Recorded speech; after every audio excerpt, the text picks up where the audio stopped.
Welcome to my channel. If you're new, subscribe to the channel. If you're already a subscriber, don't forget to link the notification bell below so that when I post new videos, you get notified. So today I have an interesting topic. Since we said we want to know about the culture in Tanzania, it is better we start with this one. So I want to talk to you about the custom, greetings and etiquette in Tanzania. So before you go in Tanzania, if you're planning to go, or maybe you're there but you are still confused of how things are going, so this is the video for you, so stay tuned. So first, Tanzanian culture is made or composed of manners and etiquette, which is like the backbone of the whole culture. So we have things which are, if you do them right, it is taken in some way, and if you don't do them, if you do them in a certain way, you might be perceived in a certain way when you are there. So the first thing is greeting. So I have my notes here so that I don't leave out anything. So greeting is very important in Tanzania. It's like you can't actually pass and not greet people. It's not like Europe where everyone is minding their business, of course. Like if you start to greet everyone, they might say like probably this one has issues. But in Tanzania, when you pass through a group of people, it is expected of you to greet. So whether you know the people or you do not know the people, they actually expect you to greet. So commonly, if you pass through a group of people which is like mixed with like elder people and the younger than you, older than you, like mixture of people, and you actually confused what to greet, you can just say habari. And it depends on the time of the day. So if it is evening, you can say habari za jioni, which is to mean like good evening to all. And if it is noon, you can say habari za mchana. Or if it is confusion like between evening and afternoon, you can just say habari. Or you can say habari za kazi to mean that how is work doing, how is everything, great? And if you pass and you see the people who are older than you, it is expected of you to say shikamo, which is, shikamo is like a sort of Arabic word, because Swahili is the mixture of Bantu languages and Arabic languages. So we expect you to say shikamo, and shikamo, which means like I bow at your feet, and the response will be marhaba, which to means like you have my blessings, my child, something like that. And if you meet younger people like almost your age or a little bit younger than you, you can just say mambo, and then they will say poa.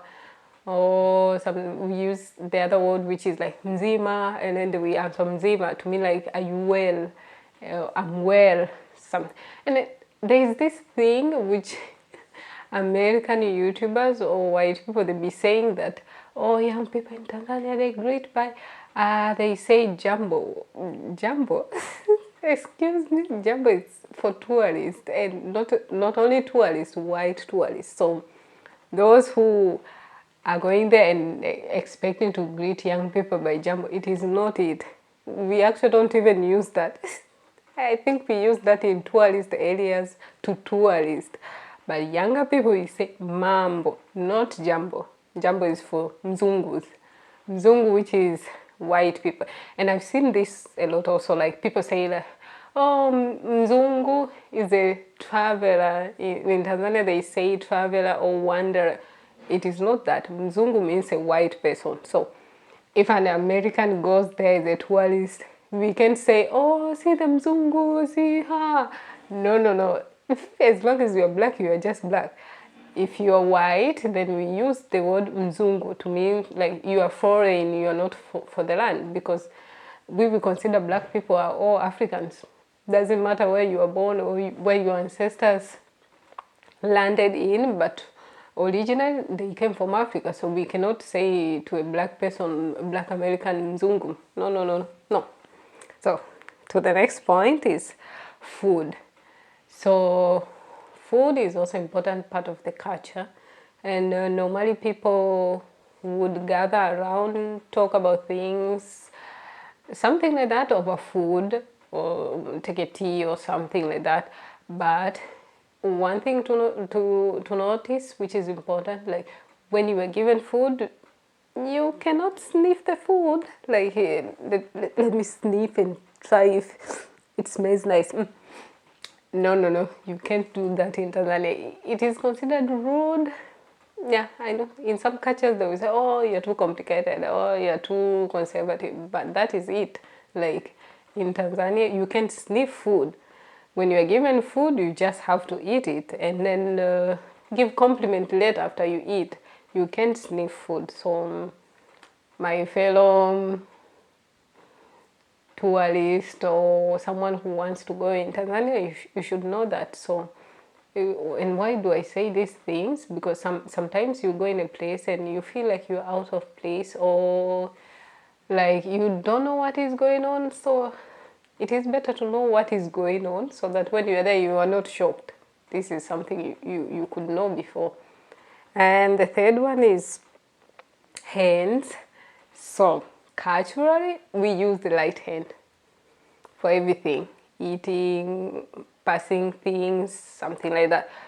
We use left hands for other things like toilet or something. Like, it is considered in Tanzanian culture, the left hand is considered for toilet things, so things which are not so clean. So when you are in Tanzania, you can't pass things to people, like give someone or with your left hand like this. I'm sorry, but you will get the eyes. Everyone will be looking. What is wrong with her? What is going on? So when you are there, make sure that your right hand is the hand which does most of the work. And so, okay, I know we get society conscious people who will be saying, "Oh, what happened if someone is left hand?" Yes, if someone is left hand, they will understand. And how will they understand? Because we live as a community, so we know each other. Like, let's say someone lives 3 blocks away, we already know them, so we know like this is left handed, like she was born that way. So we understand that. Okay, if you're new, you could say, "Oh, I'm sorry, I will use my left hand because I'm left-handed." But other than that, if you use left hand to pass things or even greet, is considered rude. And even greeting, when you greet people, you use the right hand. So you can shake the hands depending on the level of closeness you are with people. So there are levels of greeting with hands. So when they are friends, you see like the hands is longer, like the shaking is longer, like someone bend or something. Or if you are just new, like you don't know each other, just a quick shake and that is it. And sometimes, very rarely, people will just hug, but that is not so common because I have the next point, which is talking about public display of affection. So in Tanzania, you can't do like how Europe do it. So it's like here I was first shocked when I came. Like, I was in the bus and then these teenagers, maybe 14 years old, they were kissing and doing all the things, touching each other, and I was like, oh. So this is it. I was just shocked, and like everyone in the bus was minding their business. It was me who was like, so like in European cultural aspect, it is normal, but in Tanzania, no, you can't do that. Like, it's those things are considered for private areas, or should I say bedroom or something, when you're with your husband or something like that. So yeah, I know some people say, "Oh, you are still backward," but that is the culture. And culture has always has the positive side and the negative side. So I think we focus more on the positive side and leave the negative side aside. But that is it. We can't question people's culture if they do this or they do this wrong, and we be saying, "Oh, that is not right," just because we are modernized and we think in a certain way. But in Tanzania, it's like that. And another thing is, Respect of elders. In Tanzania, in the communal places or community, elders have a special place in the society. I think most countries or most societies, elders have always had this importance in the society. But in Tanzania, elders play the important part of educating the young ones and things like that. So we respect our elders. If an elder tells you this is not right, can you do it like this? We try to follow if it is actually like in the right way. So we respect our elders, and we have this saying in Tanzania which is like amekula chumvi nyingi, which is to mean he has eaten a lot of salt in English, but it's like a proverb. So theoretically it means that he has lived long, so with living long comes with wisdom. Not all time is the case, but mostly people who have lived longer, they have this wisdom which comes with experiences, try and error. So that is it. So and when we greet elders, we bow down a little bit. It's like it depends on the tribe where you come from. But we bow down. It's like you put a knee a little bit down, and then you shake hand while bowing down to show that you respect them. And they used to teach even now in some areas which are not so modernized, to teach young ones by proverbs. Actually, the manners or etiquette education in my country is with the use of sayings and proverbs, where we educate the younger ones. Say like one of the saying is asiyesikia la mkuu huvunjika guu. It means that if you don't listen to the wise people's advice, you break your leg. It means that if you don't listen to the advice today, they will leave you, you will make mistakes, and you will face the consequences. So that is it. So elders are very important in Tanzanian culture, and respect is very important. And we don't actually, you can't argue or like have this complicated or raise your voice to an elder. So it's not like here where I see younger ones talking to their mom like with shouting like like they want to swallow them. In Tanzania you can't do that. So like even if the elders are wrong, you will listen, and then when you want to listen, you listen with calm voice. You can't just explode like that. So even if they make a mistake, you try to explain yourself and defend yourself calmly. So that is it. And another thing is dressing. So yeah, I always get this when I'm here, like, oh, you cover so much, don't you feel hot? Especially in the summer, like they'll be like, you don't feel hot. Actually, I don't feel hot, since for me, I have a hard time in the cold season, but in the summer, it's like my body says, come heat, come heat, come heat. So actually, even when it is 40 centigrade, I do not feel that hot. But normally, I get this a lot, like, oh, you cover so much, or you're very conservative, or something like that. And I guess this comes from their bringing in my country and the cultural aspect. So even though I have been here in Italy for 3 years, but for me, I still hold those values, and for me, it doesn't bother me if I cover up. So maybe people will be thinking, oh, they got into her heads, like she feels guilty. I do not feel guilty, and I think for me, it's proper for a lady to not show everything. I think some things are better kept unseen. Something like that. So dressing is very important in Tanzania. And in secondary school or primary school, we wear uniform. So we adopted the British system where we wear uniform for school, like all to be in the same level, not this one dressed like this one dressed like this. So if you wear your skirt, it has to be above the knee. If it is less than that, that is short. It's considered short. It doesn't matter where it is, it just has to be above the knee. So even when you're outside the house, in the street, if you wear something which is like above the knees,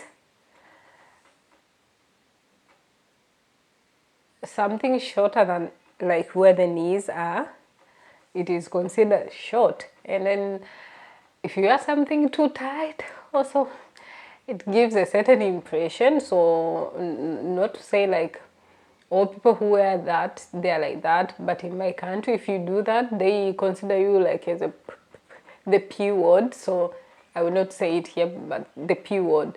So they consider you mannerless, and maybe you are loose, something like that. So I remember there was a time in my first time, because before I was living in the southern part of Tanzania, and then I moved to the coastal part, and then they used to strip people out of their clothes, and before that I was not there, so I used to hear it. I'm like, how can someone strip someone's clothes, even if it is short, even if it is tight? Is it their business?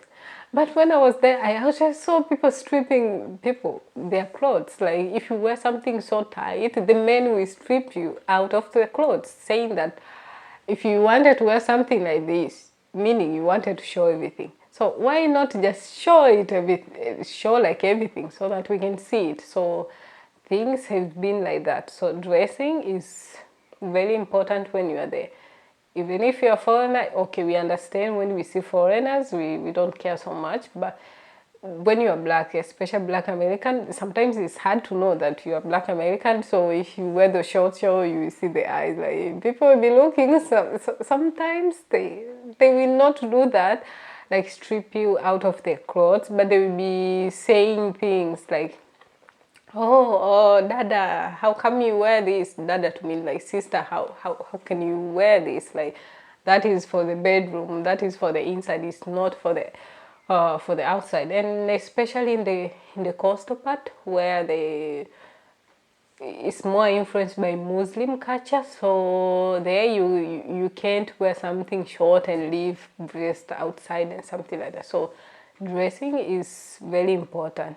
And I think I know a lot of people say dressing doesn't define a person, but yeah, when you're in Tanzania, if you wear something a little bit uncomfortable even to yourself, because sometimes you wear something short and you yourself you're uncomfortable, but maybe it's because of fashion or something like that, people will perceive you in a certain way. So those are very important things.